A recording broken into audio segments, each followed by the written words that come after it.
ঘরের দরজায় দাঁড়িয়ে একটি সূরা পড়লে ওই ঘরের থেকে দারিদ্রতা দূর হয়ে যাবে, অভাব দূর হয়ে যাবে। এটা আমার কথা নয়, নবীজি সাল্লাল্লাহু আলাইহি সাল্লাম নিজে জানিয়ে দিয়েছেন। একবার এক সাহাবী নবীজি সাল্লাল্লাহু আলাইহি সাল্লামের কাছে গিয়ে বললেন, ইয়া রাসূলুল্লাহ, ইয়া হাবিবাল্লাহ, আমাকে এমন কিছু আমল বলে দেন যে আমল করলে আমার ঘর থেকে অভাব দূর হয়ে যাবে, দারিদ্রতা দূর হয়ে যাবে, সকল ধরনের বিপদ থেকে আমি বাঁচতে পারবো। নবীজি সাল্লাল্লাহু আলাইহি সাল্লাম তখন তাকে একটি সূরার কথা বলে দিয়েছেন। তবে আগে তাকে একটি পরামর্শ দিয়েছেন, সেটা হচ্ছে ঘরে ঢোকার সময় সালাম দেওয়া। এবং সালাম দেওয়ার ব্যাপারে কিন্তু আল্লাহ তাআলা নিজেই পবিত্র কোরআনুল কারীমের ভিতরে আয়াত নাযিল করে দিয়েছেন। সূরাতুন নূরের 61 নম্বর আয়াত, 18 নম্বর পারা 17 নম্বর পৃষ্ঠার 13, 14, 15 নম্বর লাইন, সূরাতুন নূরের 61 নম্বর আয়াতে আল্লাহ তাআলা নিজে জানিয়ে দিয়েছেন, ফাইদা দাখালতুম বুয়ুতান ফাসাল্লিমু আলা আনফুসিকুম তাহিয়াতাম মিন ইনদিল্লাহি মুবারাকাতান তাইয়্যিবা। যদি কোনো ব্যক্তি যখন ঘরে প্রবেশ করবে তখন যদি সে সালাম দেয়, তাহলে অবশ্যই ওই ঘরের ভিতরে আল্লাহ পাক রব্বুল আলামিন পবিত্র রিজিক দান করেন এবং মুবারক বরকতময় রিজিক সেখানে দান করেন। সুবহানাল্লাহ বিহামদি। এজন্য ঘরে ঢোকার সময় সকলেই সালাম দিবেন। যে সমস্ত পুরুষরা আছেন ঘরে স্ত্রী থাকলে স্ত্রীকে সালাম দিতে লজ্জা লাগে, মা বাবা থাকলে সন্তানদের লজ্জা লাগে, এই লজ্জা শয়তান ঢুকিয়ে দিয়েছে। মনে রাখবেন, সালাম দিলে একজনের জন্য দোয়া করা হয় এবং অন্যজন আবারও সালাম দিলে, উত্তর দিলে তার জন্য দোয়া কবুল করা হয়। উভয়ের জন্য উভয় শান্তির জন্য দোয়া করেন, কিন্তু শয়তান চায় না ঘরের ভিতরে শান্তি আসুক। এই জন্য এই লজ্জা শয়তান ঢুকিয়ে দিয়েছে। এই জন্য খবরদার, সবাই সবাইকে সালাম দিতে পারবে। বাবা মাকে সালাম দিতে পারবে, মা সন্তানকে সালাম দিতে পারবে, সন্তান বাবা মাকেও সালাম দিতে পারবে, সকলে সকলকে সালাম দিতে পারবে। এতে কোনো আপত্তি নাই, কোনো বাধা নিষেধ নাই। এজন্য আমরা অনেক সময় চিন্তা করি ছোটরা সালাম দিল না কেন। না, আপনি নিজে থেকে সালাম দিবেন। ঘরে ঢোকার সময় যেই ঘরে ঢুকবেন সালাম দিবেন, ঘরে কেউ না থাকলেও সালাম দিবেন, তাহলে ঘরের থেকে সকল শয়তানগুলো বের হয়ে যাবে। এজন্য 1 নাম্বার কাজ হচ্ছে আমরা সেখানে কি করব, ঘরে ঢোকার সঙ্গে সঙ্গে সালাম দিব।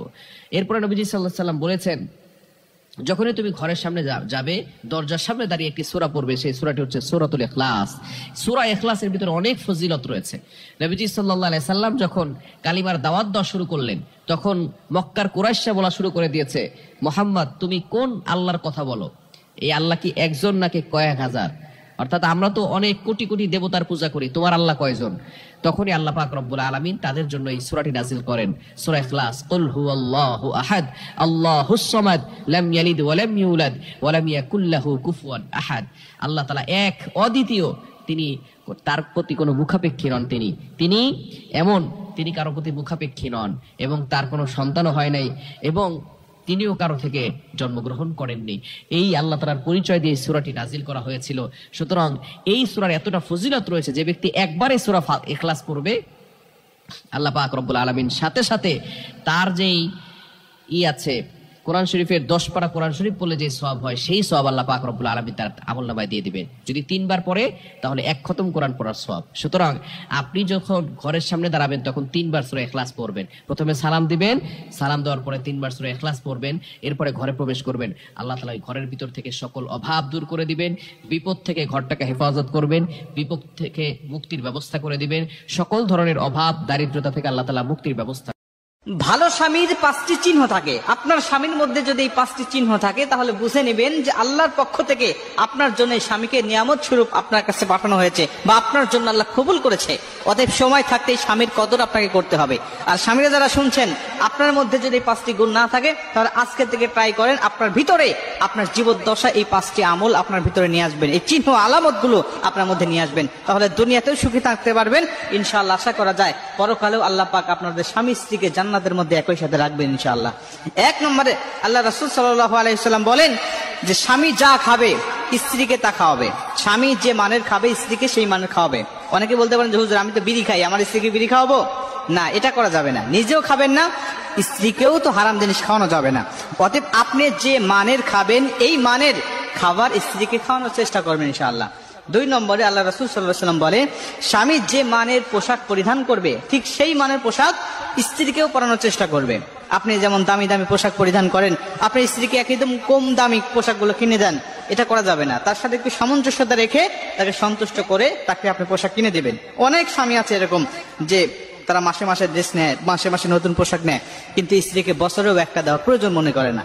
এমন কাজ করা যাবে না ভাই। আপনি যেভাবে নিচ্ছেন এর সাথে সামঞ্জস্যতা রেখে স্ত্রীকেও সন্তুষ্টমূলক আপনাকে দিতে হবে। এটা আপনার উপর দায়িত্ব। আপনি তো বিয়ে করেছেন, আপনার সামর্থ্যবান, আর সামর্থ্যবান হওয়ার কারণে আপনি বিয়ে করেছেন, অতএব আপনাকে দিতেই হবে, এটা আপনার উপরে দায়িত্ব। 3 নম্বরে আল্লাহ রাসূল সাল্লাল্লাহু আলাইহি ওয়াসাল্লাম বলেন ওই স্বামী সবচাইতে ভালো যে স্বামীটা স্ত্রীকে কখনো কটু কথা বলে না, কটু কথার দ্বারা আঘাত করে না। ঝগড়া বিবাদ লাগলে দেখবেন মানুষকে যদি মানুষ আঘাত করে লাঠি দিয়ে, তাহলে এই আঘাতটা কিছুদিন পরে মুছে যায়, ব্যথাটা মুছে যায়, ভুলে যায়।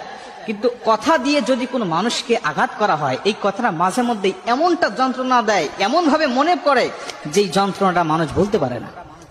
এই জন্য অনেক স্বামী আছে যারা একটু ঝগড়া লাগলেই, একটু কথা কাটাকাটি হলেই মা বাবাকে নিয়ে, স্ত্রীর মা বাবাকে নিয়ে কথা বলে, এমন ভাবে আঘাত করে ওই স্ত্রী মাঝে মাঝে এই কথাটা মনে করে একা একাই তার অশ্রু বিসর্জন দেয়, একা একাই কান্নাকাটি করে যে মা বাবাকে ছেড়ে এসে, ভাই বোনকে ফেলে এসে, আত্মীয় স্বজন সবাইকে রেখে একটা মানুষের কাছে আমি এসেছি, আর এই মানুষটা আমাকে কথা দ্বারা এতটা আঘাত দেয়, এতটা কষ্ট দেয়, এই কথাটা নিজেই মনে করে। আসলে মুখটা লুকাইয়া কান্নাকাটি করা ছাড়া আর কোনো পথ থাকে না। অনেক স্বামী আছে তরকারিতে একটু স্বাদ কম হলে, লবণ কম হলে, ঝাল কম হলে মা বাবা 14 গোষ্ঠীকে উদ্ধার করে দেয়। এই কাজটা করা যাবে না। মুসলমান ভাইরা রে আমার, আল্লাহ রাসূল সাল্লাল্লাহু আলাইহি ওয়াসাল্লামের জন্য বারবার বলেছেন, কখনো তোমরা স্ত্রীকে কখনো কটু কথা দিয়ে তাকে কষ্ট দিবা না। যদি কটু কথা বলে তাকে কষ্ট দাও, তাহলে আল্লাহ পাক তোমাকে আদর্শ স্বামী হিসাবে স্ত্রীর জন্য কবুল করবেন না। মুসলমান বন্ধু আমার, খুব মনোযোগ দিয়ে শুনে নেন, আল্লাহ রাসূলের কখনো কটু কথা বলে মানুষকে কষ্ট দিতেন না। তিনি কোন স্ত্রী তার নামে অভিযোগ করতেন না যে আমার স্বামী আমার স্ত্রীকে কখনো তুই বলে সম্বোধন করবেন না। আর গালাগালি করা, শরীরে আঘাত করা, এটা তো ভুলেও কল্পনা করা যাবে না, কারণ স্ত্রী হলো ভালোবাসার পাত্র। মনে রাখবেন, স্ত্রীকে গালাগালি করে যেটুকু